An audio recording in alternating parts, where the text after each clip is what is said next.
Gerbiamas Lietuvos Respublikos Seimo švietimo, mokslo ir kultūros komiteto pirmininkė, Seimo nariai, kolegos, svečiai, viešnios ir mėly kolegos. Be abejo, noriu pasveikinti atskirai mėly mokiniai ir mėly tėveliai. Dėkoju visiems susirinkusiems ir dėkoju už tai, kad savo dalyvavimu rodote dėmesį ir pagarbą švietimui. Prieš rugsėjo 1 kiekvienas mokytojas, vadovas ir ministras, taip pat visi švietimiečiai permastome, kas gerai, negerai, ką darysime kitaip, kas iš esmės yra mokykla, švietimas apskritai. Tvirtai tikiu, kad švietimas yra svarbiausia, esmingiausia mūsų bendruomenės veikla, nes ji renčia pamatus mūsų šaliai. Be pilietiškai brandžių, išsilavinusių ir iniciatyvių žmonių nebus nieko, nei aukštos ekonomikos, nei krašto gynybos, nei darnaus gyvenimo ir norų įkurti Lietuvoje. Kodėl ši konferencija kaip svarbiausias Respublikos švietimo elito mokslo metų renginys skirtas švietimo ir mokinių mokymosi kokybei? Pasakysiu paprastai. Nė vienas nenorime prastos medicinos, duobėtų kelių, abejingo, kartais net brutalaus elgesio piliečius aptarnaujančiose kontorose. Taip pat pagristai visuomenė nenori ir nekokybiško švietimo.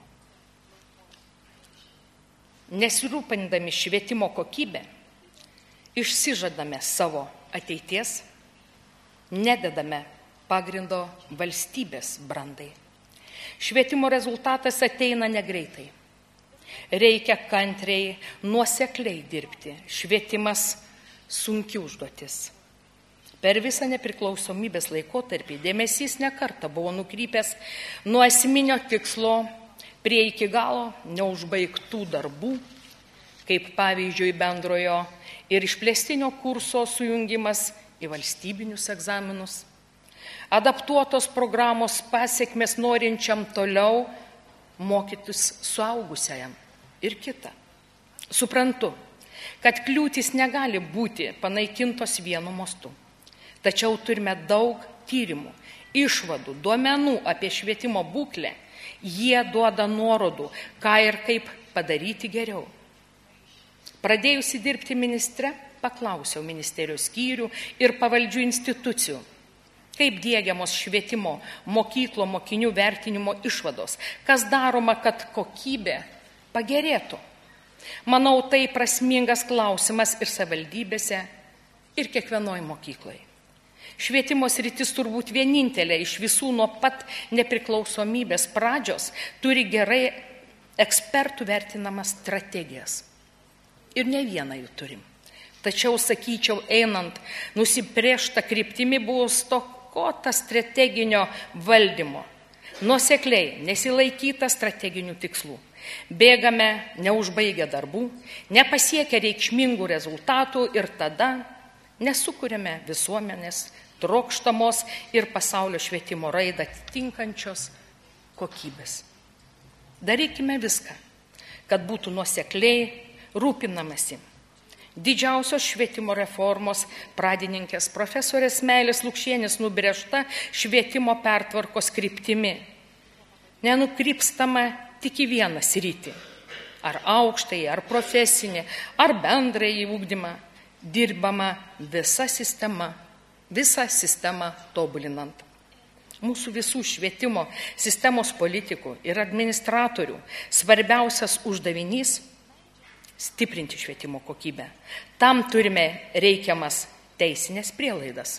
Valstybės pažangos strategija Lietuva 2030, valstybinė švietimo 13-22 metų strategija, bendra ES augimo strategija Europa 2020 Iškeltiems tikslams įgyvendinti gaunami papildomi, sakykime, finansiniai ištekliai, visų pirma, ES struktūrinių fondų pinigai. Turime iki šiol mums reikšmingą ir vertingą Meilės Lukšienės su bendraminčiais rengtą Lietuvos švietimo koncepciją, mūsų švietimo reformos filosofiją, vertybinį pagrindą ir įgyvendinimo kryptis.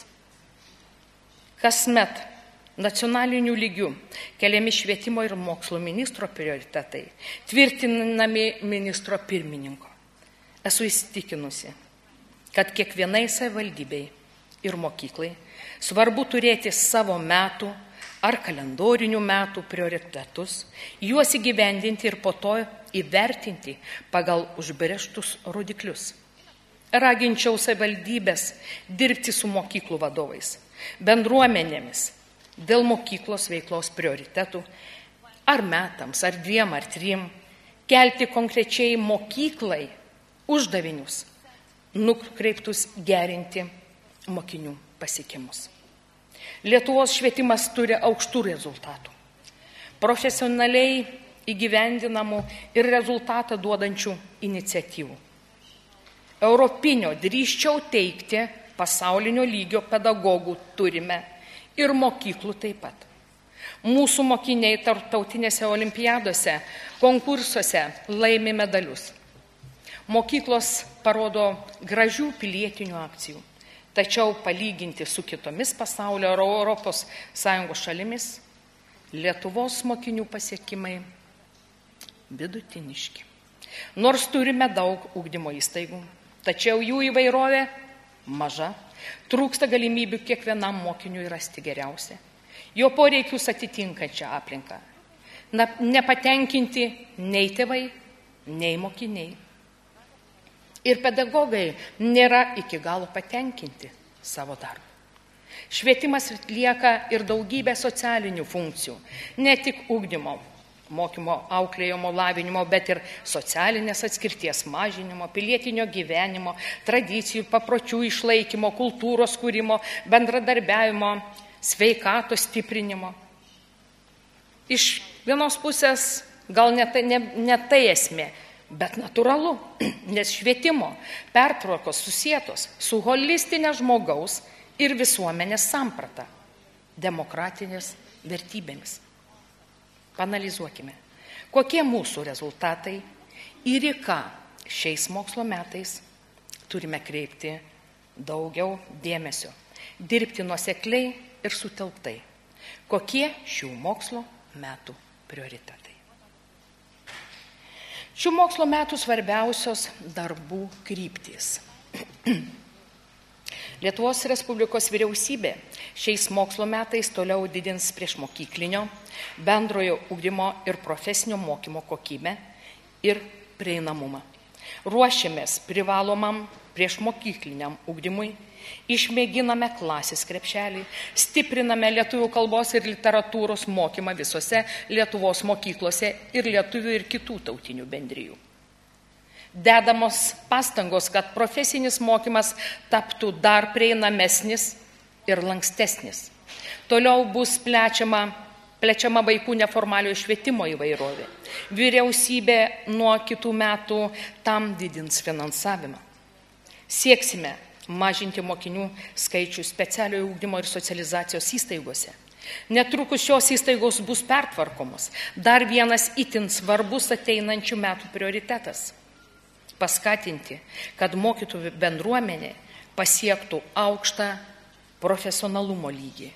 Šiais mokslo metais tęsime išeitinių išmokų iš darbo norintiems pasitraukti pensinio amžiaus pedagogams.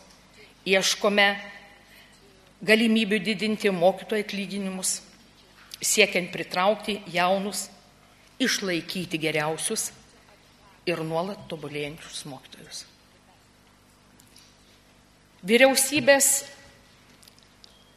metų prioritetai yra žinomi, todėl noriu detaliau aptarti, į ką kreipsiu dėmesį juos įgyvendindama.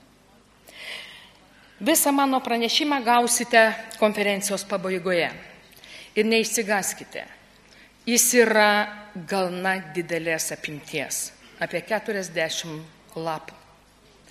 Norėjosi, kad jūs gautumėte kuo pilnesnę analizę ir situacijos, ir pasiūlymus, kaip turėtume gyventi, kad pasiektume ugdymo kokybės rezultatų geresnių. O dabar aš tiesiog skaitysiu sutrumpintą variantą, paminėdama mano manimų esmingiausius dalykus. Bendradarbiavimas – būdas siekti geresnio mokinių mokymosi. Džiaugiuosi, kad pirmą kartą šioje švietimo žmonėms svarbioje konferencijoje dalyvauja ir tėvų, ir mokinių atstovai. Akcijos moksleiviai į vyriausybę dalyviai, taip pat mokytojų asociacijų atstovai, politikai, švietimo administratoriai, socialiniai partneriai. Bendradarbiaujant su visomis interesų grupėmis galima pasiekti geresnės ugdymo kokybės. Linkiu, kad skirtingų interesų grupių polilogai vyktų ir mokyklose. Šiuos mokslo metus Švietimo ir mokslo ministerija skelbia mokyklos bendruomenės metais. Smagu, kai klausimus sklandžiai sprendžiame su kitomis ministerijomis, vyriausybė, Seimu, nevyriausybinėmis organizacijomis, socialiniais partneriais, tada laimime visi. Vakar kartu su Teisingumo ministru pasirašėme teisinio švietimo programą. Kaip gero bendradarbiavimo pavyzdį paminėsiu darbą rengiant pagalbos specialiojo ugdymo vaikų socializacijos centrų veiklos kokybės gerinimo planą. Įsitraukė socialinės apsaugos ir darbo, sveikatos apsaugos, vidaus reikalų Teisingumo ministerijos, kalėjimų departamentas, Lietuvos savivaldybių asociacija, vaikų teisių apsaugos kontrolieriaus tarnyba ir nevyriausybinės organizacijos. Ir jūs visus, mielieji, raginu kryptingiau veikti bendradarbiaujant su visomis mokyklos bendruomenės grupėmis. Sukluskime ir mokiniai, ir tėvai. Aukščiausiai vertina mokyklos veiklas susijusias su neformaliuoju švietimu, mokyklos tradicijų palaikymu, gerais renginiais mokykloje, o žemiausiai tėvų įtraukimą į mokyklos veiklą. Tėvų pedagoginį švietimą. Tyrimai rodo reikšmingą ryšį tarp tėvų įsitraukimo ir mokinių pasiekimų. Tėvų apklausos duomenimis apie pusę tėvų, 48%, kasdien arba beveik kasdien kalbasi su savo vaiku apie tai, kaip jam sekasi mokykloje. Su mokytojais dauguma tėvų kalbasi, 39% bendrauja tik kartą per trimestrą arba kartą per pusmetį. 5% tėvų norėtų būti aktyvesni mokyklos veikloje. Juos ir reikia paskatinti ir pasikviesti. Man taip pat labai svarbu, kad būtų dalykiški, abipusė pagarba, grindžiami santykiai su profesinėmis sąjungomis, atstovaujančiomis švietimo darbuotojams. Atsakingai pareiškiu, kad esame atviri socialiniam dialogui, sprendžiant profesinių sąjungų keliamas problemas, tačiau atsisakykime nepagarbos vieni kitiems, tuščiažodžiavimo ir noro manipuliuoti.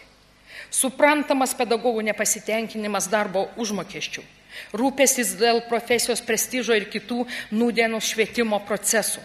Šiuo metu įgalioti vyriausybės vedama dėrybas su profesinėmis sąjungomis dėl Lietuvos švietimo šakos kolektyvinės sutarties. Tai daroma pirmą kartą per nepriklausomos Lietuvos metus. Deramės dėl finansinių paskatų pedagogams, turintiems 30 metų pedagoginio stažo, pasitraukusiems iš švietimo, iki mokyklinio ugdymo auklėtojų, priešmokyklinio ugdymo pedagogų, mokytojų atlyginimų didinimo, etatinio mokytojų darbo apmokėjimo, ilgalaikės pedagoginių darbuotojų darbo užmokesčio didinimo programos ir kitų dalykų. Deja, profesinių sąjungų keliamų problemų sprendimas nėra vienos dienos darbas ir tam reikia nemažai lėšų. Noriu patikinti, kad Švietimo ir mokslo ministerija ir vyriausybė siekia ir sieks pozityvaus dialogo ir bendro sutelkto darbo. Tikiuosi, kad tai padės išspręsti mokytojams svarbius ekonominius, socialinius klausimus ir užtikrins mokiniams kokybišką ugdymą.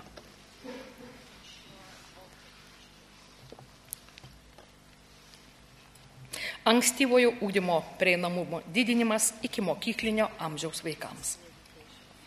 Tyrimais įrodyta, kad kokybiškas ikimokyklinis ugdymas yra sėkmingas tolesnio mokymosi pagrindas, užtikrinantis asmeninį tobulėjimą, socialinę ir kultūrinę integraciją, gebėjimą įsidarbinti.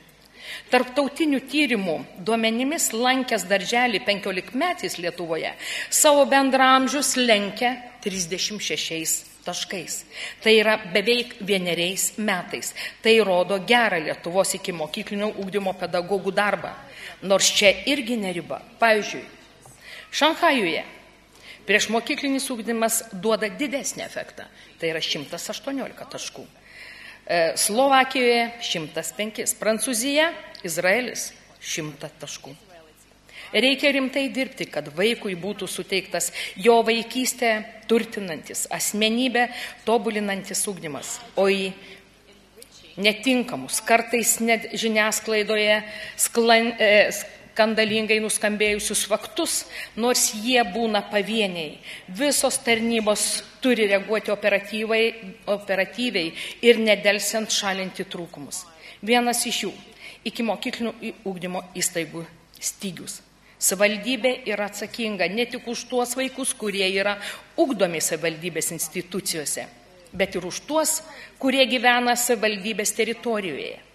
Ministerijoje pasiūliusi naujų ikimokyklinių ugdymo metodų, kai vaikai gali būti ugdomi įvairiose aplinkose, mokyklose, darbovietėse, butuose, lauke, miške, žinybiniai, privatus ar kelių steigėjų darželiai gali būti įkurti. Kviečiu, mielieji, drąsiau rinktis. Pripažinkime, kad vis dar trūksta ikimokyklinių įstaigų darbo lankstumo. Reikėtų atsiliepti į visuomenės keliamus poreikius, taikyti įvairesnės ugdymo filosofijas, Montessori, Waldorfos, Suzuki ir kitas, lankščius darbo grafikus. Jie yra poreikis paankstinti ar pavėlinti darbo laiką, dirbti savaitgaliais, sudaryti galimybės tėvams palikti kelioms dienoms vaikus su nakvynė ir daugybė kitų dalykų dar būtų galima įvardinti. Pritaikyti vaikui ugdyti palankes erdves. Ar reikalinga miegamieji uždaryti ir tik tai 1 valandai atidaryti pietų miego? Nebūtinai, jos galim taip pat išnaudoti ir didesnį galbūt vaikų skaičių priimti. Žodžiu, dirbti reikia kūrybiškai. Geresnis švietimas vaikystėje, tolesnio gyvenimo sėkmės pagrindas. Todėl kitas prioritetinis mūsų darbotvarkės klausimas - pasirengimas pereiti prie privalomo priešmokyklinio ugdymo. Kaip minėjau, ankstyvoji vaiko patirtis lemia, kaip jiems seksis mokytis toliau. Naujausi tyrimai PISA, TIMSS rodo, kad padėjus tvirtus pagrindus iki mokyklos lankymo pradžios, vėliau mokomasi geriau. Sumažėja mokyklos nebaigimo, iškritimo iš švietimo sistemos pavojus, gerėja mokymosi pasiekimai, didesnė tikimybė, kad tai bus tęsiama visą gyvenimą. Mažėja našta visuomeniai. Švietimo valdymo informacinės sistemos duomenimis pastaraisiais metais pastebimas įsitraukusių į priešmokyklinės programas vaikų skaičiaus didėjimas. 14-15 mokslo metų priešmokyklinių ugdymo programuose dalyvavo per 95% šešiamečių. Savivaldybių administracijos turi gerokai pasukti galvas, kaip įtraukti visus teritorijoje gyvenančius vaikus ugdytis priešmokyklinio ugdymo programuose. Ruošintis ankstinti privalomą priešmokyklinį ugdymą, turime atlikti ir tam tikrus namų darbus. Jeigu Seimas priims pataisą dėl privalomojo priešmokyklinio ugdymo nuo 6 metų įvedimo, tvirtinant 16 metų savivaldybių valstybės biudžetus turės būti numatytos papildomos lėšos privalomam priešmokykliniam ugdymui. Švietimo ir mokslo ministerijos skaičiavimais reikės įrengti daugiau kaip 110 naujų priešmokyklinio ugdymo grupių, pasirūpinti trūkstamais priešmokyklinio ugdymo pedagogais. Jų reikės apie 90. Ir švietimo pagalbos specialistai, kurių trūks apie 200, organizuoti daugiau kaip 2000 vaikų gyvenančių toliau nei 3 kilometrai nuo artimiausios ugdymo įstaigos vežiojimą. Kiekvienoje pamokoje efektyvus mokymasis. Kalbėdama apie bendrąjį ugdymą, norėčiau akcentuoti vertybinę nuostatą. Mokytis yra prigimtinė kiekvieno žmogaus teisė. Mums svarbus socialinis kapitalas, jo kokybė ir galia. Kūrėme 21 amžiaus švietimą, kuriam būdingi sudėtingų visuomenės koncepcijų persvarstymai, lygybė, nelygybė, lyties kategorija, pabėgėliai ir daugybė kitų dalykų. Požiūrį įvairovė, didžiulė spartai nuolatiniai pokyčiai. Švietimas negali būti ad hoc gaisrų gesinimo sritis. Jam reikia strateginio požiūrio ir valdymo. Privalu nuolat rūpintis, ar esame susitelkę ir nepamirštame esminės ugdymo paskirties. Suteikti asmeniui visaverčio gyvenimo pagrindus ir padėti jam nuolat tobulinti savo gebėjimus. Pradėsiu nuo mūsų tarptautinio 15-mečių tyrimo PISA rezultatų. Jie nėra tokie kaip suomių arba estų. Lietuvos mokinių pasiekimai ne vienos interesų grupės, tėvų, politikų, švietimo profesionalų netenkina. Visi norėtų, kad būtų geriau. Klausiu savęs ir kitų. Kodėl Lietuvoje vyrauja žemiausių lygių pasiekimai 2 ir 3 iš 6. Nekalbant apie geriausius šalių rezultatus, net kaimynėje Latvijoje didžioji dalis mokinių pasiekia 2 daugiau. Jų vaikai pasiekia 4 lygį. Lietuvoje net 3/4 vaikų rodo tik žemiausio lygio raštingumą. Kodėl aukščiausio 5, 6 lygio užduotis atlieka vos keli procentai Lietuvos vaikų? Skaudus klausimai. Patikėkit, man taip pat. Ir jums, aš manau, taip pat. Dalį atsakymų radome palyginę PISA tyrimų programas, Lietuvos bendrasias programas ir vadovėlius. Dalį atsakymų suradome pačioje pamokoje. Pavyzdžiui, pernelyg mažai mokymas pamokoje vykdomas, pernelyg dažnai frontaliu būdu, menkai diferencijuojamas, beveik iš viso neindividualizuojamas, ar orientuojamas labiau į atminties lavinimą, nei į kūrimą ir atradimą. Turime susitelkti, gerinti ugdymo proceso kokybę, kad bendrųjų kompetencijų ugdymas taptų mokyklos praktika. Savivaldybių ir mokyklų prašau atidžiai analizuoti nacionalinių ir tarptautinių tyrimų ataskaitas ir užduotis. Tuo turi būti efektyviai pasinaudojama įgyvendinant ugdymo turinį.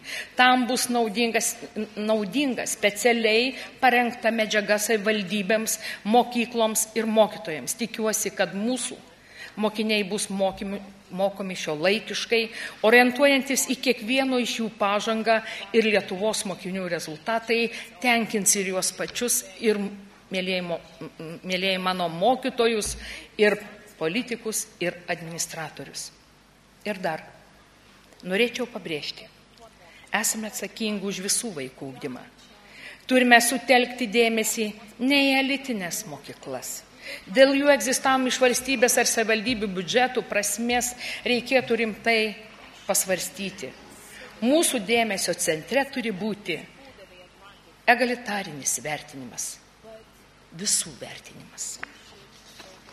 Manau, kad šiuo metu silpniausia Lietuvos mokyklų veiklos sritis yra ugdymas ir mokymasis, bei pagalba mokiniui.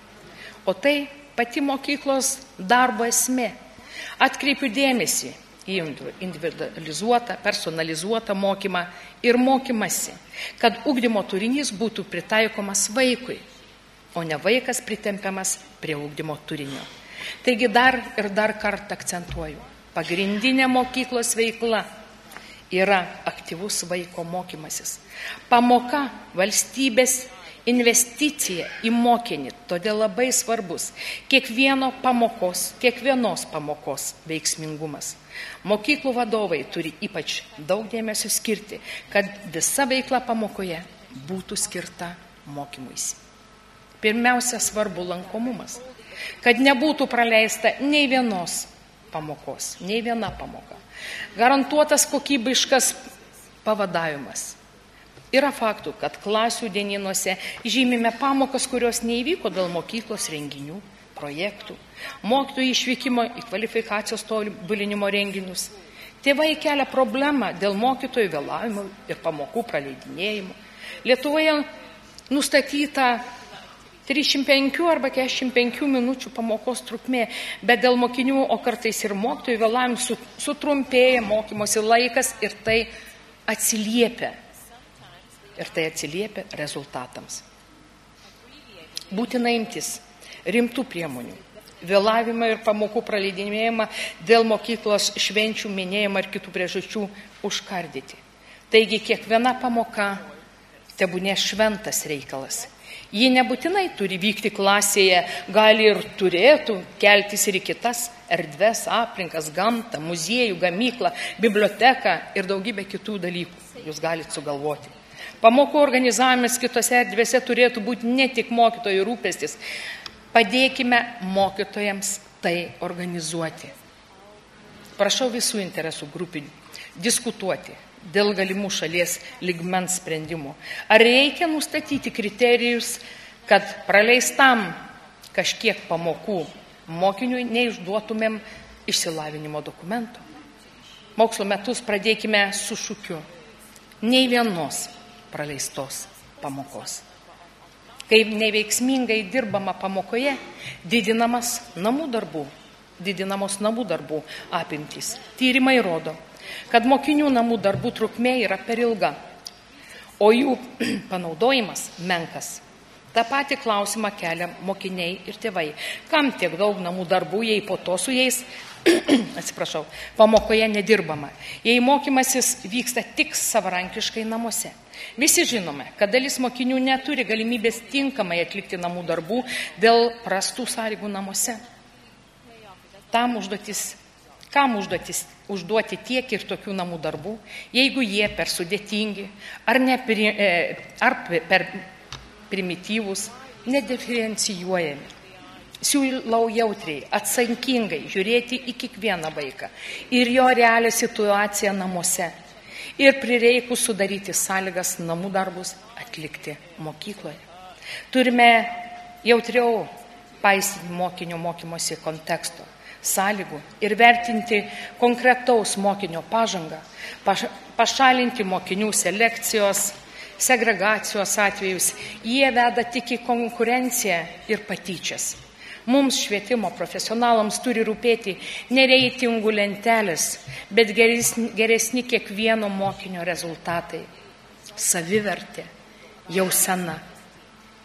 Mums svarbus modernios, europietiškos kartu puoselėjančios savo identitetą asmenybės ugdymas. Bendrojo ugdymo kokybei didinti mokslo institutai, slėniai ir sektoriai, pradinio mokymo centrai. Kokybėje. Viskas turi tarnauti vaikui. Nė viena pasaulio šalis nepajėgi nupirkti kiekvienai mokyklai aukšto lygio gamtos, technikos mokslo laboratorijų, tačiau Lietuvos mokiniams turi būti galimybė pasinaudoti universiteto, mokslo institutų, slėnių technika, laboratorijomis, sektoriniais mokymo centrais, kur sukaupta be galo gera, brangi technika ir įvairūs įrenginiai. Vaikų inkliuzinis ugdymas. Integrali švietimo plėtotės kryptis. Švietimo sistema gera tik tada, kai jį sudaro palankiausias, labiausiai augančias asmenybę atitinkančias sąlygas ugdyti kiekvienam pagal asmens galias ir poreikius. Pradėjus visą specialųjį ugdymą finansuoti iš valstybės biudžeto, auga mokinių skaičius specialiosiuose mokyklose ir specialiosiuose klasėse. 14-15 mokslo metais mokėsi 100 mokinių daugiau nei 13-14 mokslo metais. Tai nėra tinkamiausias būdas ugdyti specialiųjų ugdymosi poreikių turinčius vaikus. Specialiosios mokyklos reikalingos tik tiems vaikams, kuriems būtinas ypatingas ugdymas, kompleksinė pagalba, ne tik švietimas, sveikatos priežiūra, socialinis ir kitos vaikui reikalingos paslaugos. Visiems kitiems specialiųjų ugdymo poreikių turintiems vaikams būtina sudaryti sąlygas ugdytis ir gauti pagalbą mokyklose, esančiose arčiausiai gyvenamosios vietos. Specialiosiuose mokyklose turi būti mažai vaikų, kokybiška aplinka, aukšta dirbančiųjų specialistų kompetencija. Kelia rūpestį, kad šiuo metu net 14 savivaldybių pradinėse mokyklose nėra jokių pagalbos specialistų. Vaikas ir jo tėvai neturi vargti, ieškodami pagalbos, o tarpžinybinis bendradarbiavimas savivaldybėse turi užtikrinti kompleksinės pagalbos vienkanalę sistemą. Tai yra ne vaikas ir jo tėvai turi lakstyti po skirtingas institucijas, o suderinta paslaugų sistema turi garantuoti sklandžią pagalbą. Neretai pasitaiko, kad vaiko gerovės komisija yra tik formali, sudaryta tik todėl, kad rekomenduojama teisės aktais ir jos veikla imituojama nei mokyklų vaiko gerovės komisijų, nei savivaldybių vaiko gerovės komisijų veikloje negali būti nemenkiausios imitacijos. Vaiko pažangos ir tobulėjimo paskata, kaupiamasis ir kriterinis vertinimas. Pagrindiniuose valstybės dokumentuose, Lietuvos pažangos strategijoje, valstybinėje švietimo strategijoje, vyriausybės programoje numatyta pertvarkyti mokinių pasiekimų vertinimą į kaupiamąjį, įtraukiant galimybę ir mokinui pačiam įsivertinti. Pabrėžiu, visais lygmenimis – nacionaliniu, regioniniu, mokyklos ir asmeniniu lygiu – svarbus įsivertinimo ir išorinio vertinimo kultūros puoselėjimas. Pridurčiau iš ilgametės savo galimybę vadybinės praktikos. Vertinimas mokykloms nurodo tobulinimo kryptį. Vertinant labai svarbus mokytojų vaidmuo, tačiau kartais ta veikla profanuojama. Mokytojas neturi bijoti, kada apibendrindamas turimą informaciją ar vesdamas pamoką suklydo, ne viskas iškart pavyko. Filosofas Algis Mickūnas teigia, kad per klaidas žmogus tampa atsakingas. Svarbu išmokti taisyti savo pačių klaidas ir mokytojui, ir mokiniams. Mokinių mokymosi pasiekimų stebėsenos srityje norime daugiau galių suteikti mokyklai. Jau šiais mokslo metais numatoma pateikti mokykloms antrokų ir šeštokų skaitymo, rašymo, matematikos pasiekimų vertinimo įrankius. Įsipareigojame konsultuoti savivaldybės ir mokyklas efektyviai panaudoti turimus mokinių pasiekimų vertinimo duomenis. Gebėjimas naudotis turimais duomenimis ir planuoti tolesnį mokymą ir mokymas yra mūsų silpnoji sritis. Deja, visais lygiais taip pat. Šiuo metu numatomi nemaži pokyčiai, plečiant mokinių mokymosi pasiekimų stebėseną, informuojant tėvus apie jų vaikų pasiekimus ir svarbiausia, operatyviai teikiant mokiniams būtiną mokymosi pagalbą. Patikrinimą grindžiamąją informaciją turi laiku gauti mokiniai, ir tėvai. Taip pat ir jie turi teikti informaciją apie vaiką mokytojui, kad mokinys būtų sėkmingai ugdomas. Be laikų suteiktos ir reikalingos mokymosi pagalbos neturi būti paliktas nei vienas Lietuvos vaikas. Turime pripažinti, kad tam didelių išteklių neturime, bet kiekviena mokykla gali efektyviau panaudoti mokinio ugdymo poreikiams, mokymosi pagalbai skirtas valandas, o ne jas atiduoti papildomai dalykų mokymai. Viena iš didžiausių Lietuvos švietimo problemų – didžiulis mokyklų kokybės atotrūkis. Nustatyta netolygi pamokų kokybė ne tik atskirose mokyklose, bet ir atskirose savivaldybėse. Ypač nerima kelia tai, kad kasmet visoje Lietuvoje fiksuojame krintančią pamokos kokybę. Ypač 8-10 klasėse. Būtina savivaldybių administracijų švietimo padaliniams, švietimo centrams, pedagoginiams, psichologiniams tarnyboms, ministerijai ir jai pavaldiems centrams, universitetams atsigręžti į mokyklą, padėti jai gerinti veiklą ir ne į darbą su pavienėmis keliomis mokyklomis už didelius projektų pinigus. Savivaldybei turi būti svarbios visos jos mokyklos, o ministerijai ir jos pavaldžioms institucijoms visa švietimo sistema. Dar vienas opus nuolat mūsų diskusijų neaplenkiantis klausimas – egzaminai pasiekimo patikrinimas. Šiuo metu funkcionuojanti brandos egzaminų sistema buvo pradėta kurti paskutinio 20 amžiaus dešimtmečio viduryje. Tuometiniai egzaminų reformai kelti tikslai dėl skaidrumo, korupcijos panaikinimo pasiekti, bet neišvengta rūšiavimo, rikiavimo. Švietimo bendruomenės nepasitenkinimą lemia brandos egzaminų koncentracija birželio mėnesį, kas gerokai sutrikdo ugdymo procesą. Ribota egzaminų turinio aprėptis ir trukmė. Turime pripažinti, kad dauguma dabartinių egzaminų vis dar orientuoti į kognityvinių, akademinių žinių tikrinimą ir nesudaro galimybių įvertinti bendrųjų asmens kompetencijų. Netitinka mokymosi visą gyvenimą principų. Noriu pabrėžti, gabumai nesusiveda į egzaminus. Juk nemenkesni kitokių gebėjimų asmenys. Pavyzdžiui, visa tauta džiaugiasi aukštų kinestetinių gebėjimų žmonėmis.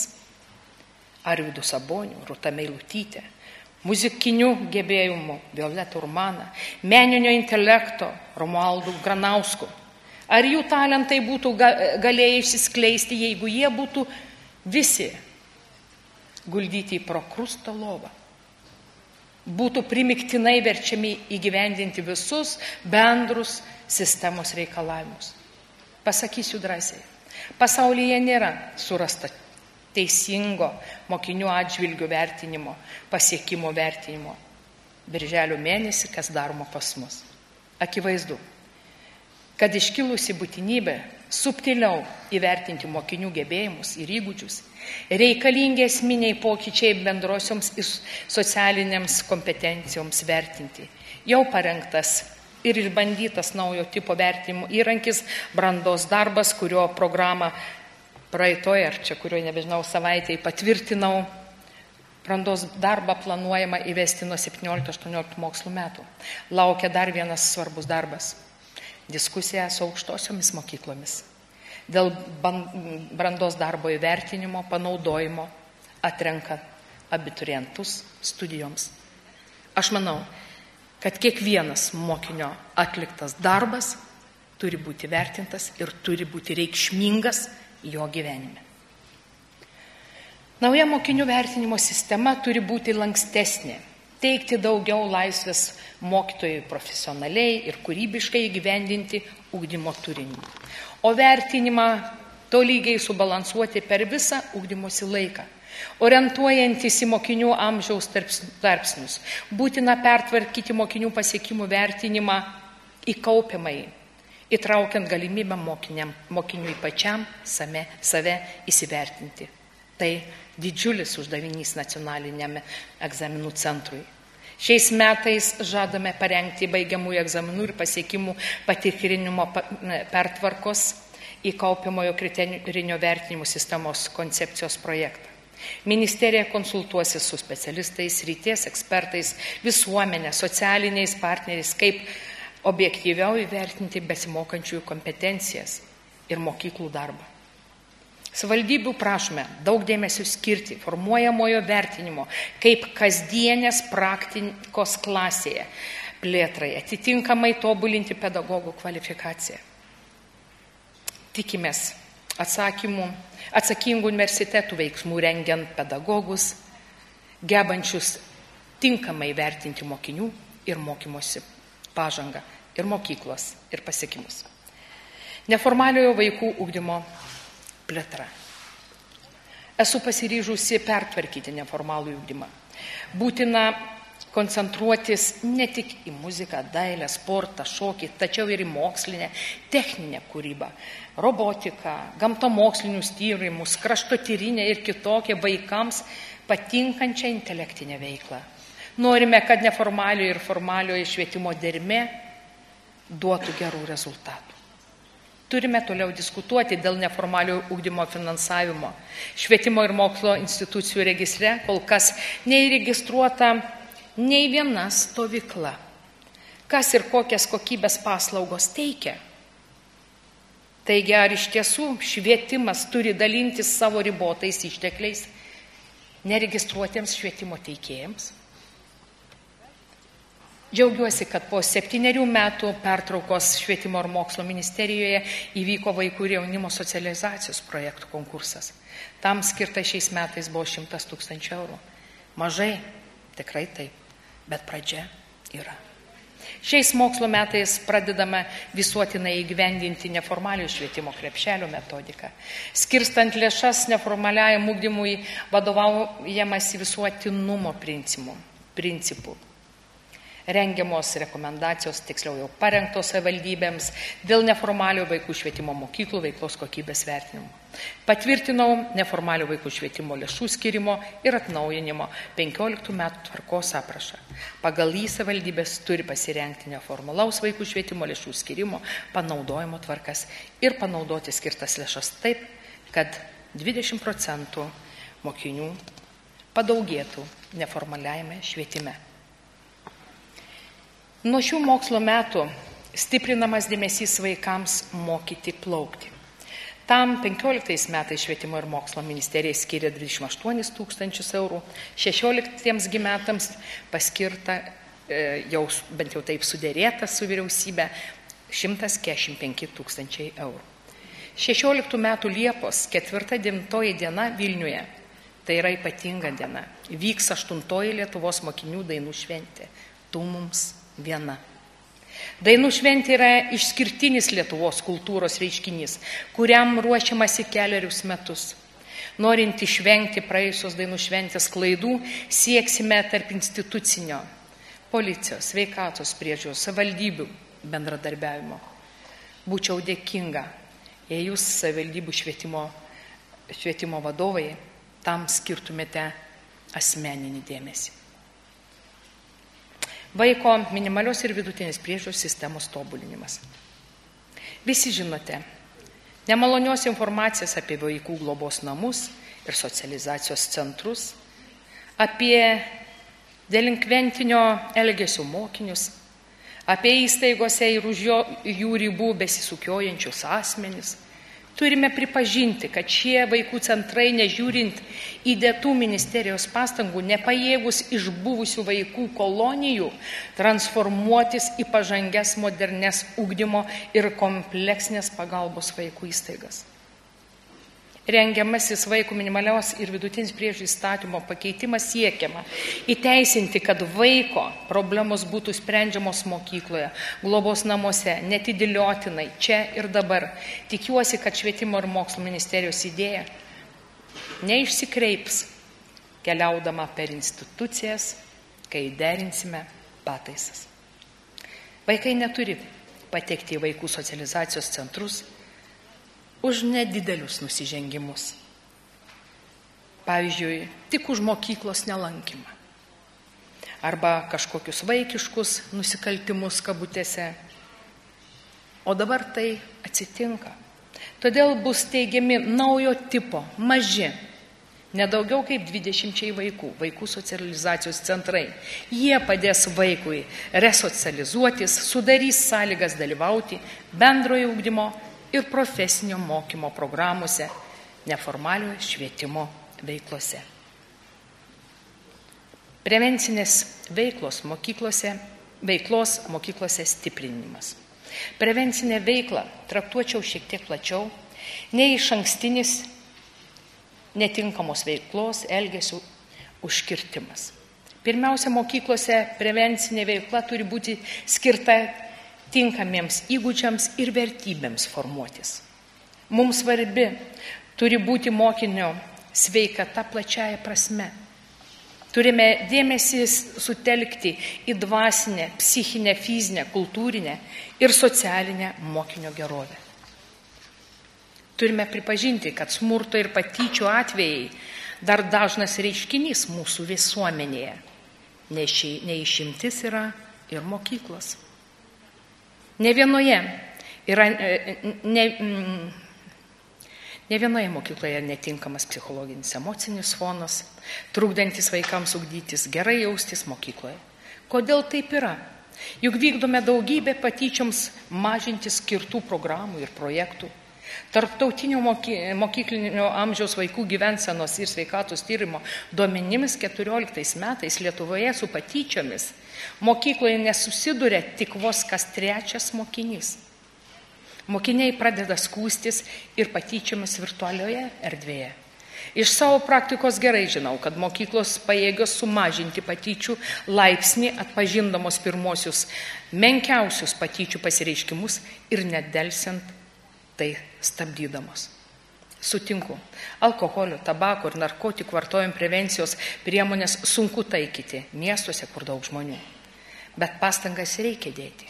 Būkime budrus. Pasitelkime atitinkamas institucijas ir spręskime problemas. Neduokime pagrindo įtarti, kad narkotikai mokiniams platinami mokyklose arba gretos jų. Padėkim apsaugoti vaikus. Gera vadyba – pokyčių garantas.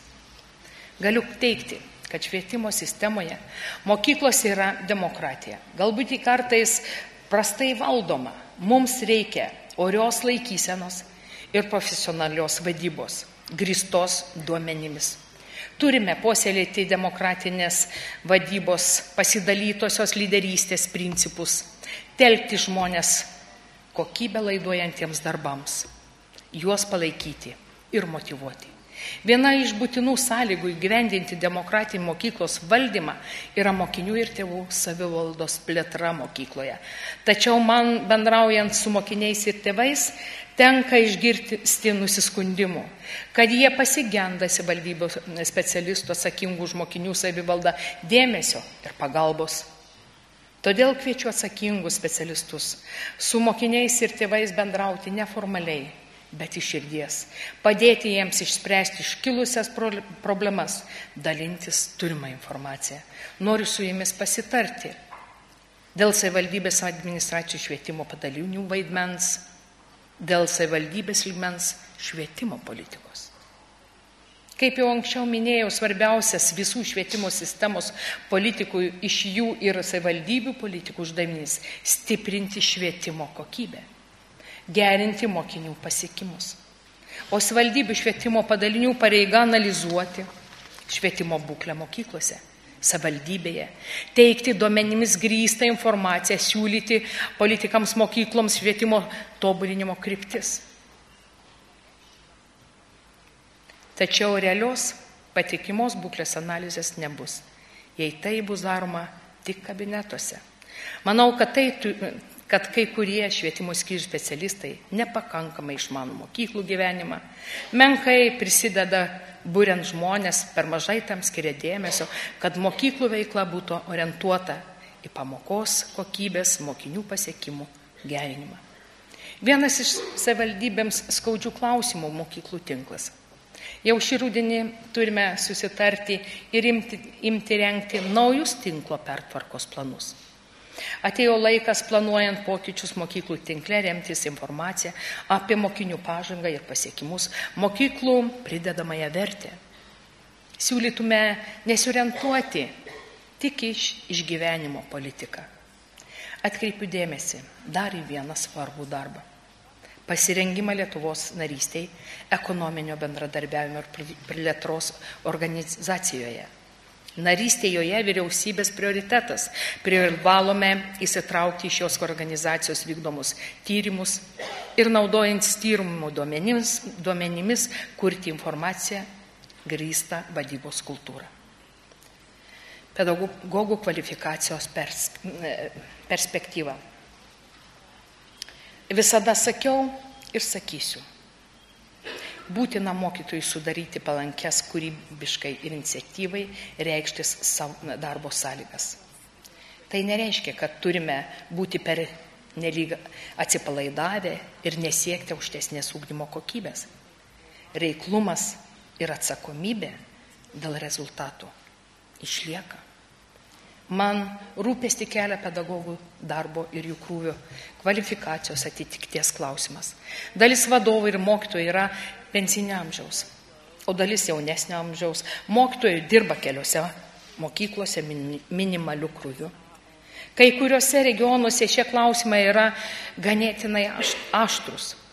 Turime sparčiai kintančią situaciją regionuose, todėl privaloma atidžiai stebėti demografinės tendencijas ir ieškoti pedagogų pertekliaus ar trūkumo problemų sprendimo būdų. Kitas svarbus klausimas – pedagogų rengimas, kvalifikacijos tobulinimas. Apie tai vis užsimenu ir užsimenu. Dažnai įvedamos naujovės ar nustatomos ugdymo proceso spragos. Man, pavyzdžiui, berniukų mokymasis, aukštesnio lygio užduočių atlikimas. Man ne kartą teko girdėti mokytojų nepasitenkinimą, kaip įgyvendinti integruojamas programas. Privalome kuo aiškiau pateikti metodinius patarimus. Pedagogų ir žinoma mokyklų vadovų atestacija ir vertinimas turi būti susietas su mokyklos ir mokinių pažangos rezultatais ir pasiekimais. Neatsitiktinai šį metinę švietimo konferenciją vyksta Lietuvos edukologijos universitete. Pagrindinėje pedagogų rengimo kalvėje prašome visų rengiančių pedagogus pateikti mokslinių išvadų su pagristomis rekomendacijomis, šiuolaikinių dalykų didaktikų ir be abejonės tinkamai parengti būsimuosius mokytojus, gebančius dirbti individualizuotai, personalizuotai, pagal kiekvieno vaiko mokymosi galias ir poreikius, efektyviai organizuoti ugdymo procesą, mokinių pažangos ir rezultatų vertinimą grįžtamai ryšį. Formaliojo ir neformaliojo suaugusiųjų švietimo plėtra. Lietuva turi puikias galimybės plėtoti tolesnį suaugusiųjų mokymasi. Tarp ES šalių Lietuvoje beveik visi yra įgyję aukštesnį nei vidurinį išsilavinimą. Neįgyję yra tik 6,6%, kai tuo tarpu Europos šalių vidurkis yra 24,8%. Silpnoji Lietuvos švietimo sistemos grandis yra suaugusių neformalusis švietimas. 14 metais tik 5%. ES šalių tarpe mes esam 21 vietoje. Suaugusių dalyvauja švietime. Didysis mūsų rūpestis įtraukti daugiau suaugusių į mokymosi visą gyvenimo programas. Šiais metais priimto neformalių suaugusių švietimo ir tęstinių mokymosi įstatymo įgyvendimas turėtų pagerinti suaugusių švietimą. Tuo turės rūpintis suaugusių švietimo veiklos koordinatorius, kuris turėtų atsirasti savivaldybėse. Noriu atkreipti dėmesį į formalų suaugusių švietimą. Pagal 18-24 metų jaunimo įgijusio bendrai vidurinį išsilavinimą dalį Lietuva pasižymė gerais rezultatais ES kontekste. Vis dėlto mūsų šalies kaime net 8,8% jaunimo neturi išsilavinimo ir nesimoko.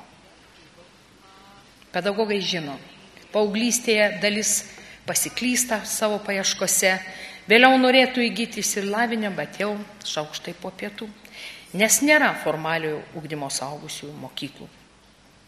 Ieškokime galimybių, formų, padėkime šitiems mūsų suaugusiems vaikams.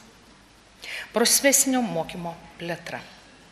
Nenorėčiau apeiti profesinio mokymo. Tuo labiau, kad dalis savivaldybių yra aktyvios šios ryties dalyvės. Profesinis mokymas vis dar nėra taip aukštai vertinamas, kaip sakysime, Skandinavijoje. Neretai kritikuojamas darbdavių. Visuomenės požiūris po truputį keičiasi palankumo link.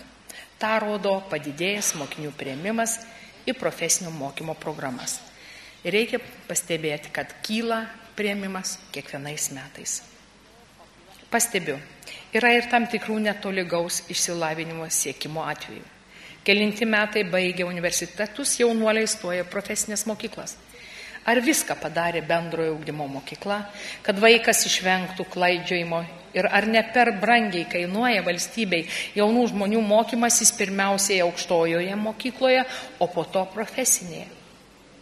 Noriu atkreipti savivaldybių dėmesį, kad išvengtume jaunų žmonių klaidų renkantis profesiją, būtina sudaryti sąlygas visiems mokiniams gauti ugdymo karjerai, profesinio informavimo, konsultavimo paslaugas. Studijų pokyčiai. Lietuva skiriasi nuo vakarų šalių per nelyg didelę orientaciją, siekiant karjeros per universitetinės studijas. Norėtųsi, kad mokyklos ir savivaldybės labiau orientuotų mokinius rinktis ne tik universitetus, bet ir profesinio mokymo įstaigas. Ką be kalbėsiu, vis dėlto mokinius, jų tėvus ir pedagogus jaudina stojimo į aukštąsias mokyklas galimybės. Vis dėlto turiu sąžiningai pasakyti, kad mane neramina aukštųjų mokyklų požiūris į bendrojo ugdymo mokyklas. Nepasitikėjimas jomis, jų rezultatais. Gal per mažai šie švietimo sektoriai bendradarbiauja ir iš to kyla nepasitenkinimas vieni kitais, o situacijos įkaitų tampa abiturientas. Prašau, pranešu, kad užtikrinant stabilumą ir nuoseklumą jau patvirtintas 17 metų geriausiai vidurinio ugdymo programą baigusią eilės sudarimo tvarkos aprašas, kuris padės orientuotis mokiniams, kokių rezultatų baigdami mokyklą jie turėtų siekti.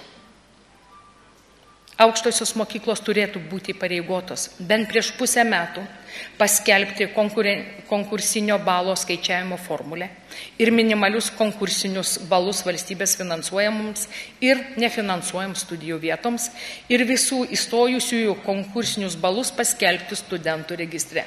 Rudenį šias idėjas aptarsime su akademinė bendruomenė ir su politikais. Studijų kokybės klausimais neišvengimais bus svarstomas kartu su mokslo ir studijų įstatymo Seimo rudens sesijoje. Šių metų priėmimo skaičiai dar kartą parodė, kad negalima aukštojo mokslo palikti savieigai. Valstybė privalo ginti savo interesą, turėti kokybišką specialistų rengimą ir mokslą. Pribrendome matomai pokyčiams. Ugdymo finansavimas kokybei ir mokinių pasiekimams gerinti. Seimo priimta valstybinė švietimo 13-22 metų strategija įpareigoja valstybės politikos švietimui skirti ne mažiau kaip 6% nuo BVP. Šiuo metu skiriame 4,6%, Seimui siūlome formuoti biudžetą palaipsniui didinant švietimo ir mokslo finansavimą, atsižvelgiant į bendrojo vidaus produkto augimą. 17 metais švietimo ir mokslo išlaidos turėtų sudaryti 5,8% nuo BVP. 22 metais turėtume pasiekti 6% dydį. Panalizuokime finansinių ir kokybės dermės aspektų keletą detalių. Pavyzdžiui, visuomenė nepatenkinta, kad uždaromos mokyklos. Iš tiesų nesame dėl to laimingi ir mes, švietimo politikai ar administratoriai. Tai jautrus ir sunkus klausimas. Vis dėlto akivaizdu, mokinių skaičius dramatiškai mažėja jau 15 metų. Natūralu, kad mažoms mokykloms išsilaikyti nepakanka mokinio krepšelio lėšų, bet to Lietuvos mokyklos turi išskirtinį nevienodą finansavimą. Siekiant užtikrinti aukštesnę ugdymo kokybę mokyklose, socialinį teisingumą, ugdytis kiekvienam mokiniui nepriklausomai nuo gyvenamosios vietos, mokyklos tipo ir dydžio, parengta ir nuo 16 metų sausio 1 dienos bus išbandoma eksperimentinė klasės krepšelių metodika, ne mažiau kaip 5 savivaldybėse. Eksperimentui įgyvendinti reikės papildomai apie 4,6 milijonai eurų. Klasės krepšelį planuojama įvesti nuo 17 metų sausio 1 dienos visose savivaldybėse. Tam papildomai reikės 14 milijonų eurų. Na ir postscriptum. Baigdama noriu akcentuoti, ką bedarytume švietimo sistemoje, viskas turi būti nukreipta į aukštesnio lygio švietimo kokybę. Geresnį mokinių mokymasi, lankstesnį, palankesnį mikroklimatą, mokinio savijautą pamokoje, mokykloje apskritai. Kartais patirime itin skaudžių kaltinimų, apsižodžiavimų, klijuojamos etiketės, užsitęsęs sovietizmas galvose, vergo mentalitetas, nemąstantis patriotizmas. Galėčiau tęsti daugiau. Dėl to kaltinama ir švietimo sistema. Darosi apmaudu. Tiek daug per reformos metus padaryta ir pasiekta. Be abejo, kai kas nepavyko, nepasisekė, vėluoja. Suprantama, visų mūsų lūkesčiai dideli, į juos turime reaguoti. Švietimo progresas yra ir civilizacijos progresas. Neneiksime, turime būti kūrybiški, ieškoti naujo turinio, naujų darbo formų, atitikti pasaulio raidos tendencijas, būti lyderiai. Kaip sakė pagrindinė ir iki šių dienų aktuali Lietuvos švietimo pertvarkų pradininkė reformos filosofė profesorė Meilė Lukšienė, švietimas savo paskirtį geriausiai atlieka tada, kai jo raida lenkia bendrąją visuomenės raidą. Verta susitelkti ir pasistengti, kad mūsų darbo rezultatai džiugintų mūsų piliečius, jaustume pasididžiavimą Europos bendrijoje. Mes ugdome laisvų, pilietiškų, tolerantiškų, pasitikinčių savimi vaikų kartą. Mes ugdome nepriklausomybės vaikus, ateities Lietuvos kūrėjus. Ir privalome jiems suteikti kokybišką švietimą. Tai yra mūsų galioje. Na, o dabar, mielieji, keletą žodžių iš širdies.